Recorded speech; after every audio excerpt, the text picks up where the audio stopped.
हार्दिक स्वागत करतो। परवा दिनांक या ठिकाणी निमंत्रित केले। अनेक दिवसापासून अनेक वर्षापासून बऱ्याच गोष्टी करू इच्छितो, परंतु सत्तेमध्ये आपण नसल्या कारणानं बऱ्याच गोष्टी करू शकलो नाही ही वस्तुस्थिती नाकारता येणार नाही। आणि त्या पार्श्वभूमीवरच त्या भावना, सर्व पदाधिकाऱ्यांच्या भावना, लोकांचा डेटा साहेब आपण कुठेतरी सत्ताधारी पक्षात सहभागी व्हावं, जेणेकरून आपल्या जिल्ह्यातल्या काही प्रलंबित मागण्या आहेत त्या पूर्णत्वाला नेण्यासाठी आपल्याला काही बळ गोष्टी करून घेता येतील। त्या पार्श्वभूमीवर आपण सगळ्यांनीच सत्ताधारी पक्षात सहभागी व्हावा अशा स्वरूपाच्या आग्रहाखातर आम्ही सर्वांनी ही भूमिका घेऊन 22 पत्रकार बांधवांचं प्रथम या ठिकाणी हार्दिक स्वागत करतो। परवा दिनांक 7 जुलै 2026 रोजी या राज्याचे सन्माननीय माननीय नामदार उपमुख्यमंत्री एकनाथराव शिंदे साहेबांचा परभणी जिल्ह्याचा शेतकरी संवाद दौऱ्याच्या अनुषंगाने दौरा आहे। त्या पार्श्वभूमीवर आज तुमच्या सगळ्यांशी हितगुज करावी ह्या उद्देशानं आपण सर्वांना या ठिकाणी निमंत्रित केले। अनेक दिवसापासून अनेक वर्षापासून परभणी जिल्ह्यामध्ये आपण बऱ्याच गोष्टी करू इच्छितो, परंतु सत्तेमध्ये आपण नसल्या कारणानं बऱ्याच गोष्टी करू शकलो नाहीत ही वस्तुस्थिती नाकारता येणार नाही। आणि त्या पार्श्वभूमीवरच सर्व कार्यकर्त्यांच्या भावना, सर्व पदाधिकाऱ्यांच्या भावना, लोकांचा रेटा साहेब आपण कुठेतरी सत्ताधारी पक्षात सहभागी व्हावं, जेणेकरून आपल्या जिल्ह्यातल्या काही प्रलंबित मागण्या आहेत त्या पूर्णत्वाला नेण्यासाठी आपल्याला काही बळ मिळेल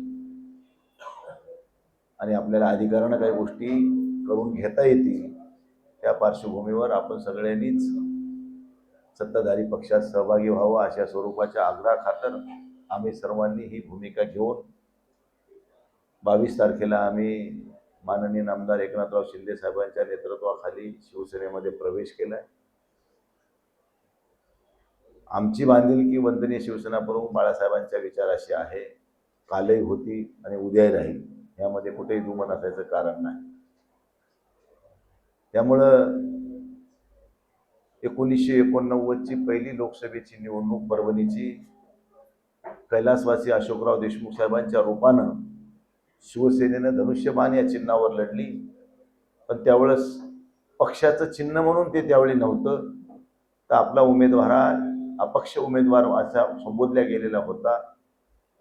परंतु त्यावेळेस शिवसेनेनं जे मताधिक्य घेतलं आणि अशोकरावच्या रूपानं जी आपण लोकसभेची निवडणूक जिंकली, त्यानंतर खऱ्या अर्थानं आपल्याला शिवसेनेला राजकीय पक्ष म्हणून मान्यता मिळाली आणि शिवसेनेला धनुष्यबाण हे सिंबॉल पण मिळाला। तेव्हापासून आजपर्यंत धनुष्यबाणाच्या शिवाय परभणीतल्या निवडणुका झाल्या नाहीत।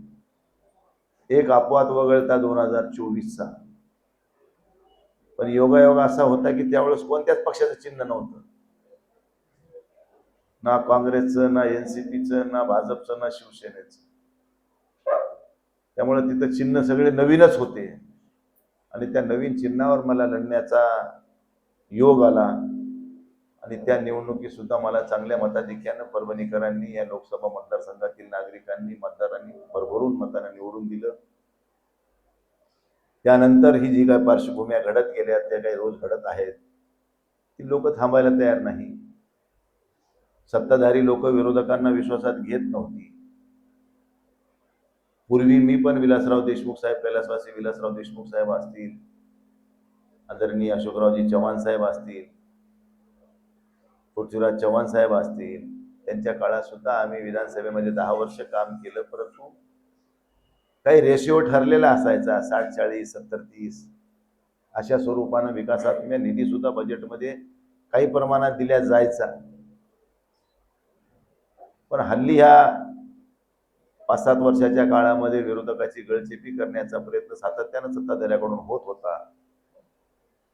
त्याचं जिवंत उदाहरण म्हणलं तर कालची आमच्या परभणी जिल्ह्यातली मागची झालेली डीपीटीसी मध्ये 400 कोटीची डीपीटीसी होती. कुठलीही स्थानिक स्वराज्य संस्था अस्तित्वात नसताना मी विरोधी पक्षाचा खासदार म्हणून माझ्याकडे फक्त 3 कोटी रुपये मला दिले. 400 कोटी. डीपीटीसी म्हणजे ही स्थानिक विकास निधीसारखा विषय आहे. म्हणजे ह्या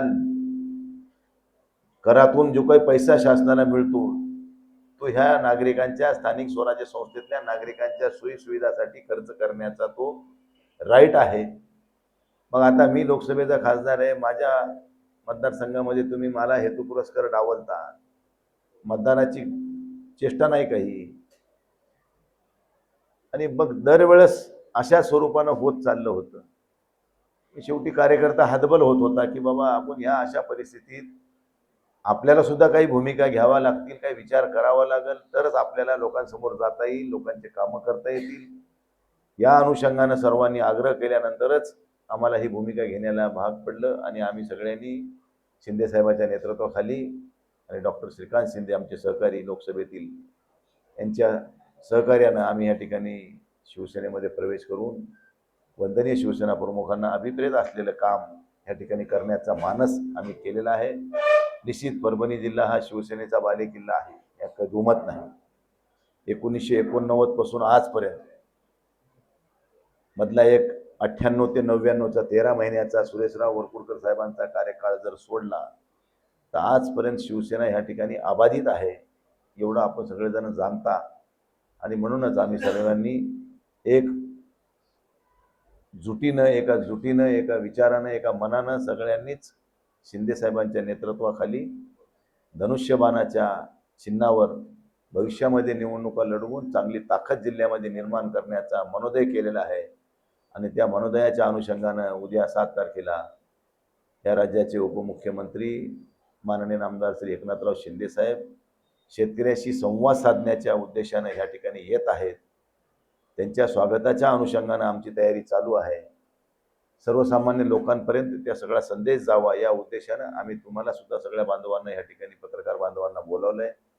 या माध्यमातून तुम्ही लोकांपर्यंत आम्ही जाऊ शकतो आणि त्या अनुषंगानं आपण या ठिकाणी सर्वजण आलात त्याबद्दल सर्वांचं मनपूर्वक स्वागत करतो. आणि कार्यक्रम भव्य दिव्य असा स्टेडियम मैदानावर होणार आहे. तर त्या अनुषंगानं आपल्याला आता काही विचारायचं असं ते विचारू शकता. हे मी माझ्याकडून माझी भूमिका स्पष्ट केली.